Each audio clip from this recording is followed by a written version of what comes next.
Hello' guys welcome to my YouTube channel all Indian job Assam পুলিচৰ new vacancy আহিছে সকলোৱে জানা আৰু নিউ ভেকেঞ্চি অহাৰ পিছত সকলোৰে ডাউট হৈ আছে মই এপ্লাই কৰিব পাৰিম নে মই কৰিব নোৱাৰিম ঠিক আছে সকলোৱে কৰিব পাৰিবা যিবিলাক ল'ৰা ছোৱালীৰ বয়স মানে শেষ হৈছে সেইবিলাক ল'ৰা ছোৱালীয়ে কৰিব পাৰিব কেনেকৈ কৰিব পাৰিব যিবিলাক ল'ৰা ছোৱালী জেনেৰেল ল'ৰা ছোৱালী 18 বছৰৰ পৰা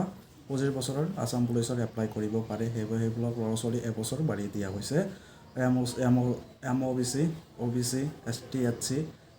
এইবিলাকৰ এবছৰ কৰি বাঢ়ি দিয়া হৈছে কোনটো কাষ্টৰ বাঢ়ি দিয়া হৈছে আজি ডিটেইলছৰ ভিডিঅ' ক'ম আৰু ভিডিঅ' ভাল লাগে লাইক কৰি চেনেলটো ছাবস্ক্ৰাইব কৰিব আৰু ৰিএপ্লাই কেতিয়াবা ষ্টাৰ্ট হ'ব আৰু এডিট অপশ্যনটো এতিয়ালৈকে আছেনে নাই কিমান টাইম সেইটো এডিট অপশ্যনটো অকলে এডিট কৰিব পাৰিব নাই সেইটো আজি ভিডিঅ'টো মই কৈ দিম ঠিক আছে আৰু ভিডিঅ' কেনেকুৱা লাগে চেনেলটো ছাবস্ক্ৰাইব কৰক আৰু ভাল এনেকুৱা ভিডিঅ' পোৱাৰ কাৰণে চেনেলটো ছাবস্ক্ৰাইব কৰিব আৰু কোনোবা ল'ৰা ছোৱালীয়ে যদি মোক যদি মেছেজ কৰিব বিচাৰা মানে কোনো ইনফৰমেশ্যন কিবা যদি লাগে কোনোবা ল'ৰা ছোৱালীয়ে মোক যদি ডাইৰেক্ট কৰি মেছেজ কৰিব বিচাৰা তেনেহ'লে ইনষ্টাগ্ৰামত মই ডেছক্ৰিপশ্যন মই লিংক দিম তাৰ ফেচবুকৰ পেজত মই ডেছক্ৰিপশ্যনত মই লিংক দিম তাৰ পৰা তোমালোকে মেছেজ কৰিব পাৰিবা ঠিক আছে তেনেহ'লে মোৰ যিটো বিষয় সেইটো মই আলোচনা কৰিম ঠিক আছে আছাম পুলিচৰ এপ্লাই ষ্টাৰ্ট হৈছে 16 ডিচেম্বৰ 2025 চনৰ পৰা আৰু লাষ্ট এপ্লাই শেষ হ'ব এইটো 16 জানুৱাৰী 2026লৈকে এপ্লাই ল'ৰা ছোৱালী কৰিব পাৰিছে ঠিক আছে এইটো এপ্লাইটো ডেটটো বঢ়াই দিয়া হৈছে আৰু নতুনকৈ নিউ ভেকেঞ্চি আহিছে কিমানকেইটা ভেকেঞ্চি আছে নেক্সট এটা ভিডিঅ' কৰি বনাই দিম ঠিক আছে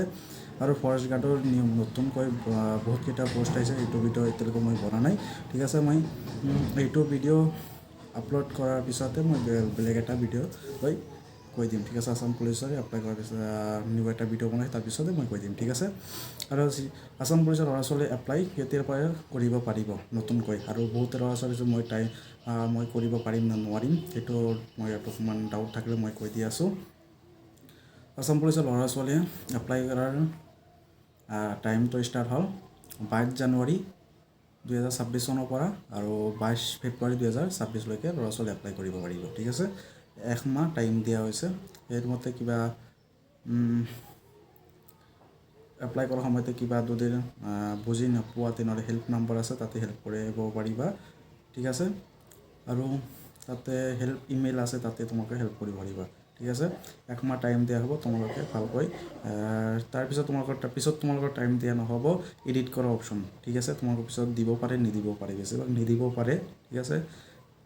আছাম পুলিচৰ যিবিলাক ল'ৰা ছোৱালী এপ্লাই কৰিছিল এপ্লাই কৰাৰ সময়তে ফাদাৰ নেম মাদাৰ নেম এইবিলাক বহুতকৈ ভুল হৈছিল তেওঁলোকৰ ল'ৰা ছোৱালী কি কৰিব এতিয়া কৈছোঁ সেইবিলাক ল'ৰা ছোৱালী কোনো অপশ্যনেলটো থাকে তোমালোকে যিটো এডিট কৰিবা সেইটো অপশ্যনেলটো থাকে তুমি অপশ্যন ইয়াৰ থাকে যদি মানে তোমালোকে মা দেউতাৰ নাম বা এইবিলাক এডিট কৰিব পাৰিবা তেনেহ'লে তোমালোকে এডিট কৰিব পাৰিবা আৰু এডিট কৰিব অপশ্যনটো নাথাকে তেনেহ'লে এডিট কৰিব নোৱাৰিবা বেছিভাগ এডিট কৰা অপশ্যন মোৰ মতে থাকিব লাগে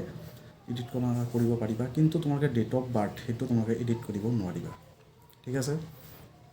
এইটো অপশ্যনেল হয় সেইটো তোমালোকে এডিট কৰিব নোৱাৰিবা আৰু কিবা ডকুমেণ্টৰ খেলি মেলি কিবা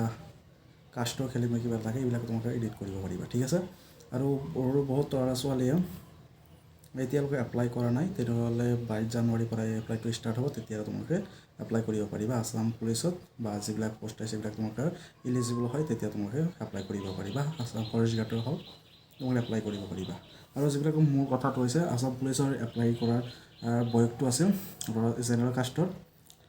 18 বছৰৰ পৰা 25 বছৰলৈ সেইবিলাক ল'ৰা ছোৱালী 26লৈকে এপ্লাই কৰিব পাৰিব এইটো বয়সটো ধৰা হ'ব 1/1/2026 চনৰ পৰা ধৰা হ'ব ঠিক আছে তোমাৰ ডেট অফ বাৰ্থটো দিবা আৰু তাতে 1/1/2026 চনৰ পৰা তোমালোকৰ কাউণ্ট কৰা হ'ব তোমাৰ বয়স কিমান হয় ঠিক আছে আৰু OBC 3 বছৰ তোমাৰ এক্স ৰিলেশ্যন আছে তাৰপাছত এবছৰ প্লাছ কৰা 4 বছৰ আৰু ST 5 বছৰ আছে তাৰ এবছৰ প্লাছ কৰা 6 বছৰ আৰু HC 5 বছৰ আছে তাৰপাছত 1 ইয়াৰ প্লাছ কৰা তোমালোকৰ 6 ইয়াৰ হৈ যাব ঠিক আছে MOBC এবছৰ প্লাছ হৈ যাব তোমালোকৰ ঠিক আছে তোমালোকে এইটো গম পালা আৰু এখন ছোৱালীয়ে মোক মেছেজ কৰিছে ৰাতি তেতিয়া মই তাকে ৰিপ্লাই দিলোঁ এবছৰ তোমালোকৰ মানে বঢ়াই দিয়া হৈছে মানে তোমালোকৰ বয়সৰ বছৰ তোমালোকে এক্সলেশ্যন পাই যাবা ঠিক আছে আৰু CM ছাৰে কি ক'লে এইটো ভিডিঅ' তুমি চাব পাৰা তেনেহ'লে মই ভিডিঅ'টো লগাই দিম তেতিয়া তোমালোকে চাব পাৰিবা ঠিক আছে আৰু ভিডিঅ' কেনেকুৱা আছে কমেণ্টত জনাবা আৰু ভিডিঅ'ক লাইক কৰিবা চেনেলটো ছাবস্ক্ৰাইব কৰিবা আৰু এনেকুৱা ভিডিঅ' পোৱাৰ কাৰণে চেনেলটো ছাবস্ক্ৰাইব আৰু কমেণ্ট কৰিবা কিবা ডাউট হৈ থাকে তেনেহ'লে ঠিক আছে ঠিক আছে ভিডিঅ' চাই দিম জয় হিন্দ জয় অসম আৰু গুৱাহাটী আৰু যোৰহাটৰ মাজৰ দূৰত্ব 1 ঘণ্টা আমি কমাই পেলাম শ্ৰদ্ধাৰ অসমবাসী ৰাইজ 3টা সৰু সৰু খবৰ মই আপোনালোকক দিব খুজিছোঁ বহুদিনৰ পৰা পুলিচ কনিষ্টবল নিযুক্তিৰ সময়ত মোৰ যুৱ বন্ধুসকলে মোক ৰিকুৱেষ্ট কৰিছিল যে পুলিচৰ ৰিক্ৰুটমেণ্টৰ ঊৰ্ধ্বতম বয়স হয় 18ৰ পৰা নিম্নতম 18 ঊৰ্ধ্বতম 25 বছৰ তেওঁলোকে কৈছিল যে ইয়াক 1-1-2026ৰ পৰা গন্তি কৰিব নালাগে 1-1-2025ৰ পৰা গন্তি কৰিব লাগে যদি আমি 1-1-2025ৰ পৰা ইয়াক গন্তি কৰোঁ তেতিয়া আজি 18 বছৰ হোৱা ল'ৰা ছোৱালীবিলাকে ইয়াত অংশগ্ৰহণ কৰিব নোৱাৰিব বহুত ল'ৰা ছোৱালী নিৰাশ হ'ব কিন্তু 1-1-2025ত বয়সৰ সীমা নধৰাৰ কাৰণে যিসকলে 25 বছৰ অতিক্ৰম কৰি 26 বছৰত ভৰি দিব তেওঁলোকো ডিপ্ৰাইভ হ'ব তেওঁলোকে মোক দুখেৰে জনাইছে সেয়েহে আজি অসম চৰকাৰে সিদ্ধান্ত গ্ৰহণ কৰিছে যে পুলিচৰ ৰিক্ৰুটমেণ্টৰ বয়স আমি 25 বছৰৰ পৰিৱৰ্তে 26 বছৰ কৰিম অৰ্থাৎ এতিয়া নিম্নতম বয়স 18 বছৰ হ'ব ঊৰ্ধ্বতম বয়স 26 বছৰ হ'ব ইয়াৰ ফলত 1-1-2025 যোনে মোক বিচাৰিছিলে তেওঁলোকেও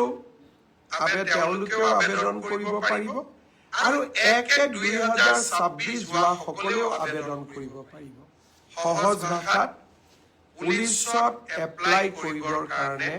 হাইয়েষ্ট লিমিট এজৰ ঊৰ্ধ্বতম সীমা আমি 25ৰ পৰা 26 বছৰলৈকে বঢ়াই দিছোঁ ইয়াৰ সুফল মই ভাবো আপোনালোকে লাভ কৰিব আৰু পুলিচত আবেদনৰ সময়ও আমি 15 দিন বঢ়াই দিম যাতে সকলো কেণ্ডিডেটে সোনকালে আৰু সময়মতে আবেদন কৰাত কোনো অসুবিধা নপৰে দ্বিতীয়তে কেইটামান দিন আগতে মই আপোনালোকক কৈছিলোঁ যে আমাৰ তৃতীয় আৰু চতুৰ্থ শ্ৰেণীৰ কৰ্মচাৰীসকলে যাতে মিউচুৱেল ট্ৰান্সফাৰৰ সুবিধা ল'ব পাৰে তাৰ বাবে আমি স্বাগত সতীৰ্থ পৰ্টেলটো আৰু এবাৰ মুকলি কৰি দিম আজি মই আপোনালোকক আকৌ জনাব খুজিছোঁ যে এইবাৰ এডিআৰিত যোগদান কৰা কেণ্ডিডেট সকলকে ধৰি সকলো চৰকাৰী কৰ্মচাৰীক বদলিৰ বাবে আবেদন কৰিবলৈ সুবিধা দিবলৈ স্বাগত সতীৰ্থ পৰ্টেলটো আমি ফেব্ৰুৱাৰী মাহৰ প্ৰথম সপ্তাহত মুকলি কৰি দিম বহু কেইজন প্ৰাৰ্থী ইয়াৰ পৰা উপকৃত হ'ব তৃতীয়তে এডিআৰি পৰীক্ষাৰ বাবে দিব্যাংগ যিসকল লোকে আবেদন কৰিছিলে তেওঁলোকে মোক কৈ আছে আমাৰ ছেকেণ্ড টাইম মেডিকেল হ'ব লাগে মই ৰাইজৰ কথা শুনি চলো ছেকেণ্ড টাইম মই মেডিকেলৰ সুবিধা এটা আপোনালোকক আকৌ দিম কিন্তু যদি আপোনালোক দিব্যাংগ নহয় দিব্যাংগৰ কোটাত কিন্তু আমি আপোনালোকক চাকৰি কৰা সুবিধা নিদিওঁ সেইটো ক্ষেত্ৰত মোক হেঁচা নিদিব কিন্তু আপোনালোকে যিহেতু কৈছে যে আৰু এবাৰ আমাক চেকআপ কৰাৰ সুবিধা দিয়ক নিশ্চিতভাৱে আমি আপোনালোকক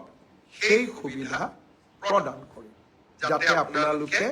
আৰু এবাৰ এই ব্যৱস্থাত বা আৰু এবাৰ যদি আপোনালোকৰ প্ৰথমটো ডাউট আছে আৰু এবাৰ যাতে আপোনালোকে সোনকালে আবেদন কৰিব পাৰে ভেঞ্চাৰ স্কুলৰ শিক্ষকৰ পৰ্টেলটো মই খুব সোনকালে মুকলি কৰি দিবলৈ শিক্ষা বিভাগক মই জনাইছোঁ মই বিশ্বাস কৰোঁ যে ৰনোজ পেগু ডাঙৰীয়াই খুব সোনকালে ভেঞ্চাৰ স্কুলৰ আবেদনৰ পৰ্টেলটো মুকলি কৰি দিব আজি মই বিশেষ আপোনালোকক আমনি নকৰোঁ কাৰণ ময়ো যাব ওলাইছোঁ। আপোনালোকে আশীৰ্বাদ কৰিব যাতে সুকলমে আপোনালোকৰ গৌৰৱ, আপোনালোকৰ স্বাভিমান, আপোনালোকৰ অহংকাৰক মই প্ৰতিনিধিত্ব কৰিব পাৰোঁ আৰু অসমলৈ সুন্দৰভাৱে উভতি আহিব পাৰোঁ, যাতে ৰাইজৰ সেৱাত আৰু কাম কৰি যাব পাৰোঁ। মোৰ অনুপস্থিতিত যদি কিবা কাৰণত অসম কেবিনেটৰ বৈঠক অনুষ্ঠিত কৰিবলগীয়া হয়, মই 24 তাৰিখে ৰাতিপুৱাই গুৱাহাটীত আহি পাম। কিন্তু আজিৰ পৰা 24 তাৰিখলৈকে যদি কিবা কাৰণত অসম কেবিনেটৰ বৈঠক আহ্বান কৰিবলগীয়া হয়,